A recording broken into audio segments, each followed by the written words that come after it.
ভাল লাগে না। দেখো, পুজো আসা মানে আমাদের মতো বউদের খুব কষ্ট। আমাদের পুজো নয়, আমাদের জন্য পুজো একটুও নয়। ছেলেদের, ইয়াং ছেলে মেয়েদের, তারপরে আমার বড়দের, এদের ভালো, এরা আনন্দ করতে পারে। আর আমাদের পুজোর আগে এই যে ঘর ঝাড়ো, কৌটো বাটা পরিষ্কার করো, কাপড় জামা পর্দা সব পরিষ্কার করো, তারপরে ভালো শাড়ি যে পরবো, রান্না করো, ভালো ভালো খাবার খাবো। শুধু রান্না করতে করতে আর বাসন ধুতে ধুতে পুজো শেষ। আমরা আনন্দ করতে পারি না। ভালো একটা শাড়ি পরলাম, রান্না বান্না করতে করতে এত গরম লেগে গেল, উফ, শাড়িটা খুলে আমার যেমন সাজ ছিল ওটাই ভালো আমার, তেমন হয়। পুজো আমাদের জন্য নয়। আর মেলা টাকা তো নেই যে বাইরেতে খাবার কিনে আনবো, রান্নাই করতে হয়। কি করবো বলো?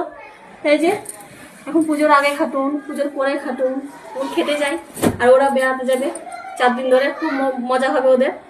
ওরা বলবে তোমরা করছো করো কেন, আমরা তো সারা বছর কাজ করছি, আমাদের বলা কিছু না, আমাদের কোনো দাম নেই। আমরা যে সারা বছর খাচ্ছি, কাপড় কাছা, রান্না করা, তাতে ললিভন না, আমাদের কোনো দাম নেই। দাম ওদেরই, শুধু ওদেরই পুজো, আমাদের পুজো না। ঠিক আছে।